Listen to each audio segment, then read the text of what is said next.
Nous allons présenter dans cette vidéo les différentes façons de copier des listes en Python. L'objectif, c'est pas d'avoir différentes fonctions, mais de voir en mémoire les différents types de copies. Petit rappel bref. Sur les listes, si vous avez besoin de plus de renseignements, vous pouvez aller voir la vidéo sur les variables et la vidéo sur les listes. Une liste en mémoire en Python, c'est la liste L, c'est l'identifiant d'un bloc mémoire qui va contenir deux choses. D'abord la taille de la liste, c'est-à-dire ici N plus 1. Ensuite, un identifiant d'un bloc mémoire d'espace contigu qui contient les identifiants des éléments de la liste. Donc la première case va contenir l'identifiant du premier élément 0, du deuxième, etc. Alors les trois façons on peut avoir de copier une liste, la copie de référence, des fois on ne parle même pas de copie dans ce cas-là. Je vais détailler les trois éléments après. La liste L, 1, 2, 3, 4, K égale L. Si je change L de 0 en 0, je change ce 1 en 0 et que j'affiche K, ça a changé dans K.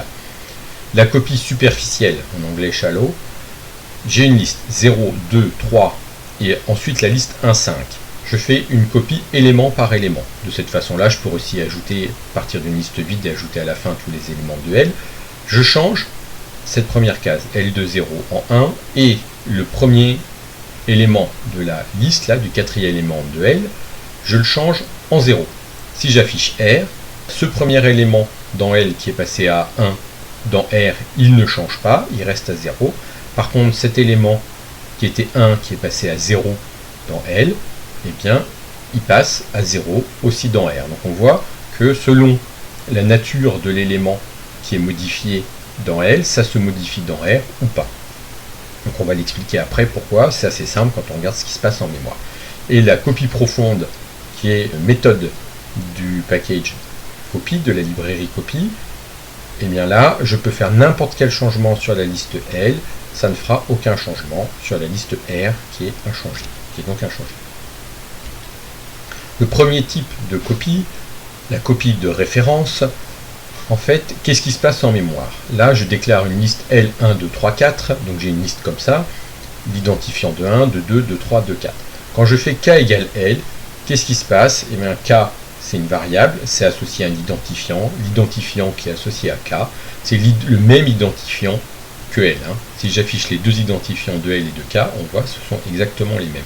Donc en fait, L et K, ce sont exactement les mêmes listes. C'est juste deux noms différents qu'on donne à la même liste. Et donc quand je modifie le premier élément de L en 2, ça modifie le premier élément de K en 2, puisque ce sont les mêmes listes en fait. La copie superficielle, plus classique, on verra d'autres façons de l'écrire après. Là, voilà, j'écris X pour X dans L. J'affiche R. L, c'est ça, j'affiche R. Donc R va être 1, 2, 3, 4, 5. C'est exactement la même liste que L, enfin les mêmes éléments. Je change L de 0 en 0. L de 3 de 0, c'est-à-dire ce premier élément 4, je le change en 3. Si j'affiche L, j'ai bien ça, j'ai changé dans L le premier élément 1 en 0 et le deuxième élément qui était 4 en 3. Et quand j'affiche la valeur de R, eh bien j'ai 1. Donc ça, la première case est différente, n'a pas changé, et celle-là a bien changé. C'est ce qu'on a vu juste avant. Les identifiants des deux listes sont différents. Ce qui est normal, puisqu'il n'y a pas les mêmes valeurs. Alors qu'est-ce qui se passe en mémoire? J'ai la liste L là, 1, 2, 3 et 4, 5. Quand je crée cette liste-là pour R, en mémoire, il y a une nouvelle liste qui est créée avec un nouveau tableau d'identifiants, et c'est les copies des identifiants de L qui sont mis dans les identifiants de R. Donc en fait, la copie qui est faite là, élément par élément, c'est la copie des identifiants de la liste. Donc il y a exactement les mêmes identifiants dans L. Quand on fait ça, ça crée ça. Quand j'affiche R, je vais afficher cet élément-là, ça va donner exactement la même liste. Quand je change L de 0 en 0, L de 0 en 0, ça change l'identifiant, le premier identifiant de la liste L, ici, qui va prendre l'identifiant de 0. Ça ne le change pas pour R, donc R, la première valeur de R, dans la première case, ce sera toujours un 1. En revanche, quand je change L de 3 de 0 L de 3, c'est cet identifiant. De 0, c'est celui-là. Je le change en 3. Ça va aussi. Ça ne change pas l'identifiant de cette liste-là, hein, que j'ai représenté juste comme ça et pas avec le bloc pour que ce soit plus lisible. Ça ne change pas son identifiant. Ici, c'est pas changé. Et donc, c'est changé là. Alors ça, c'est source d'erreur. Attention, quand on fait des copies comme ça et qu'à l'intérieur, là j'ai mis des listes, mais quelle que soit la variable qui est mutable, eh bien si on modifie la valeur de cette variable mutable dans une des listes, ça la modifie dans toutes les listes. Alors, quelques réflexions sur un petit peu les temps de calcul comme ça. J'ai pris une liste très longue, j'ai mis différentes façons, on peut en trouver d'autres, hein, de faire une copie superficielle de la liste L. La première, c'est avec une tranche, un slice, K1 égale L, 2 points crochets, ça fait exactement une copie de la liste. Là, c'est dans la librairie copie. Quand on fait copie, ça fait une copie superficielle. Là, j'applique juste la fonction list sur L. Là, j'ajoute à la fin, K4 est vide. À la fin de K4, je parcours L et je rajoute à chaque fois les éléments 1 à 1. Là, c'est exactement ce qu'on a vu juste avant. Et là, ça utilise la fonction map avec le X, la fonction identité.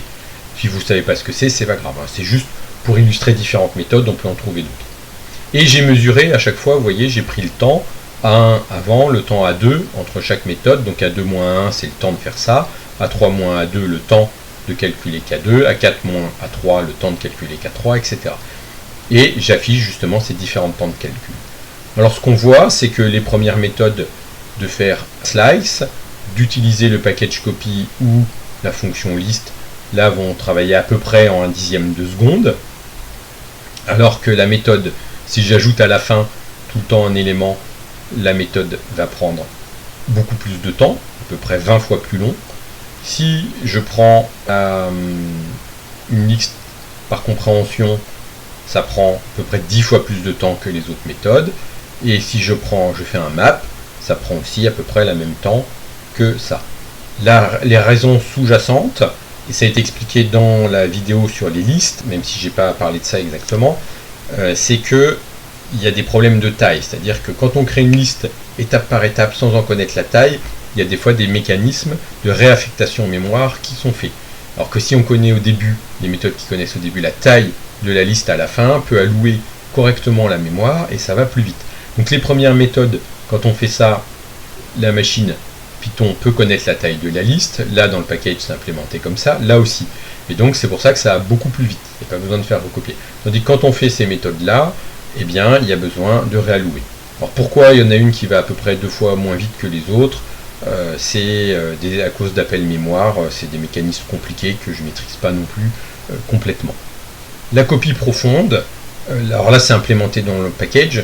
Il n'y a pas d'explication à donner, à part que ça va être, voilà, c'est une copie et une copie récursive. C'est-à-dire on fait une copie des identifiants, et si l'identifiant, c'est l'identifiant d'un objet qui est mutable, modifiable, eh bien récursivement, celui-là, on le copie aussi. Et s'il contient lui-même d'autres objets modifiables, on le copie aussi.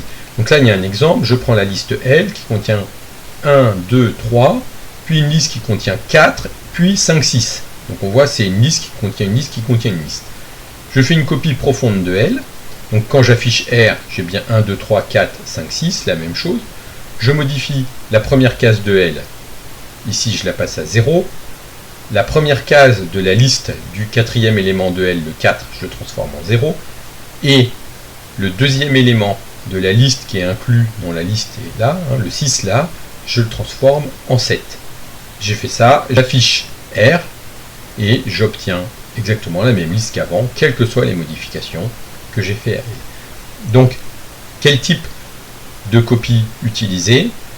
Eh bien, ça dépend de l'application. Si on pourrait se dire, je fais tout le temps des copies profondes, comme ça j'ai toujours des copies, mais ça peut être lourd. Donc, il faut savoir ce qu'on fait, et c'est souvent source d'erreur, il faut aller rechercher un petit peu dans le code, là, d'où ça vient. Donc, l'idée à comprendre, c'est de bien savoir ce qui se passe en mémoire, qu'on a fait des copies d'identifiants en général, et donc ça peut avoir des conséquences quand on modifie un endroit, ça modifie un autre endroit.